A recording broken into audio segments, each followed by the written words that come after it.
బులెటిన్లో breaking news చూస్తున్నాం. తిరుమల శ్రీవారి లడ్డు వ్యవహారంపై దాఖలైన పిటిషన్లను ఇవాళ సుప్రీంకోర్టు విచారించనుంది. లడ్డు తయారీలో ఉపయోగించే నెయ్యిలో జంతువుల కొవ్వు కలిపారంటూ జరుగుతున్న ప్రచారంపై పలు పిటిషన్లు దాఖలయ్యాయి. YCP MP YV Subbareddy, BJP MP Subramanian Swamy సహా పలువురు పిటిషన్లు వేశారు.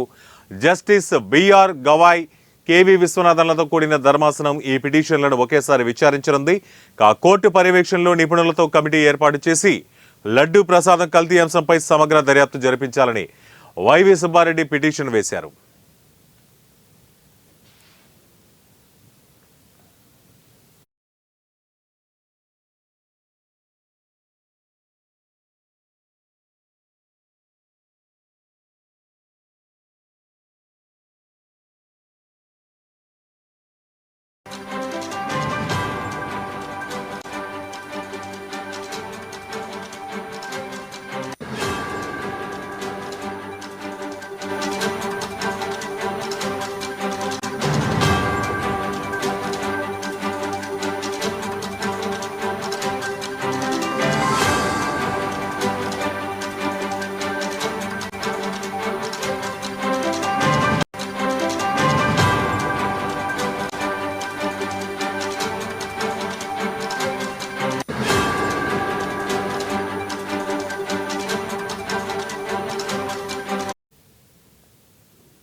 అదే సమయంలో కల్తీ జరిగిందన్న ల్యాబ్ రిపోర్టుపై సమగ్ర వివరాలు కూడా అందజేయాలని పిటిషన్లో పేర్కొన్నారు. కల్తీ నెయ్యి ఘటనపై సుప్రీంకోర్టు పర్యవేక్షణలో దర్యాప్తు జరపాలని సుబ్రహ్మణ్య స్వామి పిటిషన్ దాఖలు చేశారు. నెయ్యి కల్తీ జరిగిందంటూ వచ్చిన ల్యాబ్ రిపోర్టుపై సమగ్ర నివేదిక తెప్పించాలని కూడా పిటిషన్లో పేర్కొన్నారు.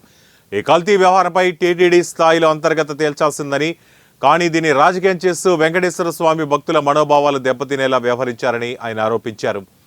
టీటీడీకి సరఫరా చేసే నెయ్యి నాణ్యతలో విఫలమైతే దాన్ని వెనక్కి పంపే ఏర్పాటు ఉండాలన్నారు.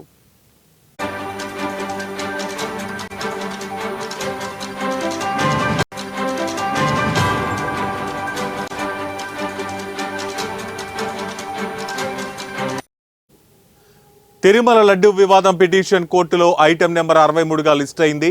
లడ్డు వివాదంపై దాఖలైన పిటిషన్లన్నింటినీ ట్యాగ్ చేస్తూ సుప్రీంకోర్టు విచారణ జరపబోతోంది. వైవి సుబ్బారెడ్డి, సుబ్రహ్మణ్య స్వామి సహా పలువురు దాఖలు చేసిన పిటిషన్లు కోర్టు విచారించనుంది.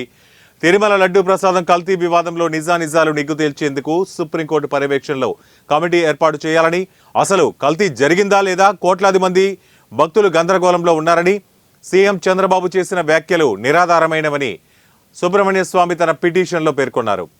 కోర్టు పర్యవేక్షణలోనే ఎంక్వైరీ జరగాలంటూ వైసీపీ ఎంపీ, మాజీ టీటీడీ బోర్డు చైర్మన్ వైవి సుబ్బారెడ్డి సహా మరో పిటిషన్ వేశారు.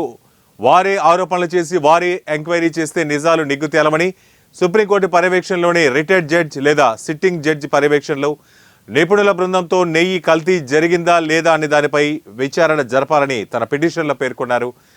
చంద్రబాబు చేసిన నిరాధారమైన వ్యాఖ్యల వెనుక నిజాలు నిగ్గు తేలాలంటే సుప్రీంకోర్టు పర్యవేక్షణలోనే దర్యాప్తు జరగాల్సి ఉందని సుబ్రహ్మణ్య స్వామి చెబుతున్నారు.